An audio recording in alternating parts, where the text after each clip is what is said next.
আসসালামু আলাইকুম রহমতুল্লাহ। সুপ্রিয় শিক্ষার্থীবৃন্দ, আশা করি তোমরা সবাই ভালো আছো। এই ভিডিওটা তৈরি করছি সপ্তম শ্রেণীর শিক্ষার্থীদের জন্য। 2024 সালের সপ্তম শ্রেণীর ইতিহাস ও সামাজিক বিজ্ঞান বইয়ের সপ্তম অধ্যায় সামাজিক রাজনৈতিক কাঠামো ও রীতিনীতি এর তৃতীয় পর্বে আজকে আমরা দেখব 98 পৃষ্ঠার ছকের সমাধান।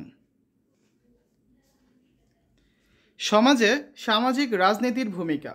সমাজে মানুষের আচার ব্যবহার কেমন হবে তা ঠিক করে দেয়। সমাজে যাতে সব কিছু ঠিকমতো কাজ করে তা নিশ্চিত করতে ভূমিকা পালন করে।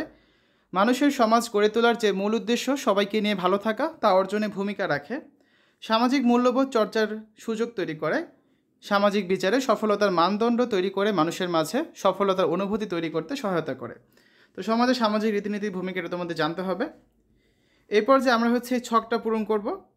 পরিবারে নিয়মকানুন মেনে না চললে কী হতে পারে, স্কুলে নিয়মকানুন মেনে না চললে কী হতে পারে, তো এগুলো তোমাদের এখানে লিখতে হবে। তো চলো আমরা এই 98 পৃষ্ঠায় যে ছকটা আছে তার একটা নমুনা উত্তর দেখে নিই, ঠিক আছে। পরিবারে নিয়মকানুন মেনে না চললে কী হতে পারে? পারিবারিক বন্ধন ভেঙে যেতে পারে। আর স্কুলে নিয়মকানুন মেনে না চললে কী হতে পারে? পরস্পরের মধ্যে সৌহার্দ্য সম্প্রীতি কমে যেতে পারে। তারপর পরিবারের নিয়মকানুন মেনে না চললে পারিবারিক বিশৃঙ্খলা সৃষ্টি হতে পারে। স্কুলের নিয়মকানুন মেনে না চললে স্কুলের কর্মকাণ্ডে ব্যাঘাত ঘটতে পারে। এরপর দেখো, পারিবারিক নিয়মকানুন মেনে না চললে পরিবারের সদস্যদের মধ্যে সৌহার্দ্য সম্প্রীতি নষ্ট হতে পারে। আর স্কুলের নিয়মকানুন মেনে না চললে পড়াশোনার উপযুক্ত পরিবেশ নষ্ট হতে পারে, ঠিক আছে।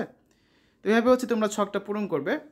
আমরা আগামী ক্লাসে 101 পৃষ্ঠায় যে ছকটা রয়েছে কিছু ছবি আছে, ছবিগুলোর শিরোনাম লিখতে হবে এবং ছবি দেখে আমাদের যা মনে হয়েছে সেই বিষয়গুলো ছকে উপস্থাপন করতে হবে। তো এই কাজটা আমরা আগামী ক্লাসে করব।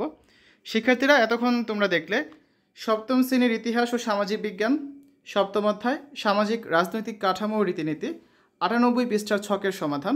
আশা করি ভিডিওটা তোমাদের কাছে ভালো লেগেছে। পরবর্তী পর্বগুলো দেখার আমন্ত্রণ জানিয়ে আজ এখানে বিদায় নিচ্ছি। আল্লাহ হাফেজ।